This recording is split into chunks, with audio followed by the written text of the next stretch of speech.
ఎందుకంటే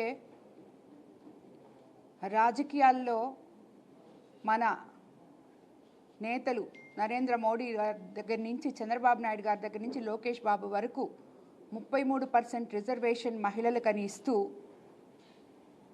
దేశ మహిళలందరినీ రాండి ముందుకు అడుగేయండి ఆత్మవిశ్వాసంతో రాజకీయాల్లో పాల్గొనండి అని పిలుపునిస్తున్న ఈవేళ ఒక రాష్ట్ర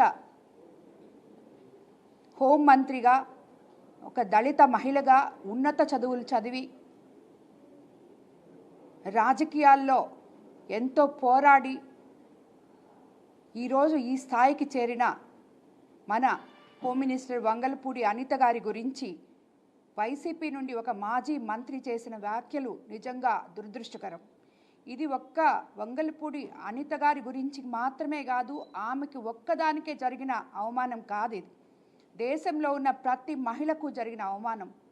ఇలాగా ఎన్ని రోజులు ఎన్నిసార్లు మీరు మహిళల్ని కించపరుస్తూ మాట్లాడుతున్నారో ఒక్కసారి వైసీపీ నాయకులు తెలుసుకోవాలని నేను కోరుకుంటున్నాను. ఎందుకంటే మీకు ఎప్పుడు అవతలి వ్యక్తుల్ని ఎదుర్కొనే శక్తి చచ్చిపోతుందో అప్పుడు వాళ్ళని ఎదుర్కోలేక వాళ్ళ వ్యక్తిగత విషయాల్లో లేకపోతే వాళ్ళ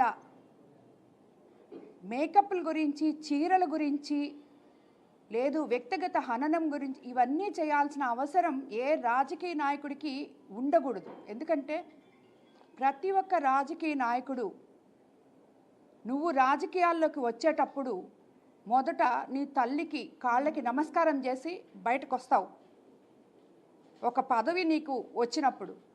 అటువంటి తల్లిని నీ పక్కన పెట్టుకొని, అలాగే భార్యని పక్కన పెట్టుకొని, చెల్లిని పక్కన పెట్టుకొని, కూతుర్ని పక్కన పెట్టుకొని ఎదుటి కుటుంబ స్త్రీల గురించి మహిళల గురించి మీరు ఈ మాదిర విచ్చలవిడిగా కామెంట్ చేయడం అనేది నిజంగా అది హర్షణీయం కాదు. ఇది ఎన్నోసార్లు చెప్పాం. ఇంతెందుకు నా గురించి నన్ను ఎదుర్కోలేక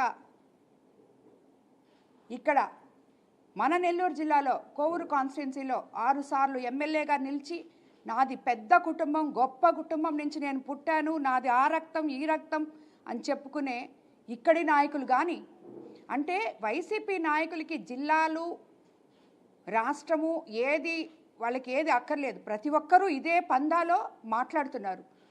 వీళ్ళు ఈరోజు ఇలా మాట్లాడుతుంటే వీళ్ళ నాయకులు దీన్ని ఖండించకుండా వాళ్ళని ప్రోత్సహిస్తున్నారని చెప్పి నేను చెప్తున్నాను. ఈ మాదిరి ఎంతమంది మహిళల్ని మీరు అవమానపరిచి వాళ్ళ ఆత్మగౌరవాన్ని ఆత్మవిశ్వాసాన్ని దెబ్బతీయాలని చూస్తున్నారు. ఇది కరెక్ట్ కాదు, పద్ధతి కాదు. మీరు పద్ధతి మార్చుకోవాలి. ఎవరి ఆత్మవిశ్వాసం కూడా మీరు దెబ్బతీయలేరు. మీరు ఎవరికన్నా అలా చేయాలి అంటే వాళ్ళు ఒక బంతి బౌన్స్ ఎట్లా మీరు అణగదొక్కాలని చూస్తున్నారో వాళ్ళు 10 సార్లు పైకి లేస్తారు. అది గుర్తుపెట్టుకోండి. ఒక పక్క రాజకీయ నాయకులు మన నాయకులందరూ మోడీ గారు కానీ చంద్రబాబు నాయుడు గారు కానీ రాండి ముందుకి మహిళలను కదిలి వాళ్ళు పిలుస్తుంటే మీలాంటి నాయకులు ఎల్లండి వెనక్కని 4 అడుగులు వెనక్కి మేము వేసే విధంగా మీరు మాట్లాడుతున్నారని మీరు అనుకుంటున్నారు. అది కరెక్ట్ కాదు. మీరు వెనక్కి మమ్మల్ని తోసే కొంది ముందుకి ఇంకొక 10 అడుగులు వేసుకుంటూ ముందుకు వస్తాం. మేము కష్టపడి ఒక మహిళ రాజకీయాల్లోకి వచ్చి రాణించి కష్టపడి పని చేస్తుంటే ఆ పని ఎలా చేస్తున్నామో చూడండి.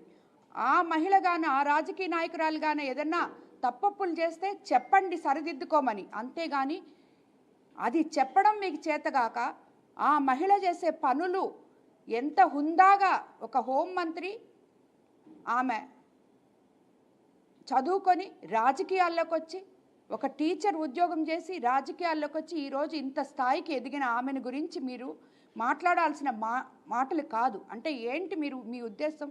ఒక దళిత మహిళ శుద్ధంగా ఉండకూడదా? నీట్గా ఉండకూడదా? ఎప్పుడు కూడా ఎవరు కూడా ప్రజెంటేషన్ అనేది చాలా ఇంపార్టెంట్. ఆమె ఈరోజు ఆంధ్ర రాష్ట్రానికి హోంమంత్రిగా ప్రతినిధి. అటువంటి ఆమె హుందాగా ఆమె బాధ్యతలు ఆమె నిర్వహిస్తుంది. దాంట్లో ఏమైనా తప్పుంటే విమర్శలు ప్రతి విమర్శలు తప్పవు, అవి అందరూ చేసుకోవచ్చు. రాజకీయాల్లో అవి సహజం. ఎవరు తప్పు చేసినా అవతలి వాళ్ళు విమర్శించే హక్కు ఉంటుంది. కానీ మా సొంత విషయాల్లోకి రాకండి. ఒక్కసారి ఒక మహిళ గురించి నోరెత్తి ఏ రాజకీయ నాయకుడైనా మాట్లాడేటప్పుడు, విమర్శించేటప్పుడు ఒక్కసారి మీ ఇంటిని గుర్తు చేసుకోండి. మీ ఇంట్లో ఎవరున్నారో గుర్తు చేసుకోండి. ఎందుకంటే ఈరోజు 33% అని ప్రతి ఇంటి నుంచి మహిళ బయటకు వస్తుంది రాజకీయాల్లోకి. ఈరోజు మేము వచ్చాం, రేపు నీ బిడ్డలు రావచ్చు, నీ భార్య రావచ్చు.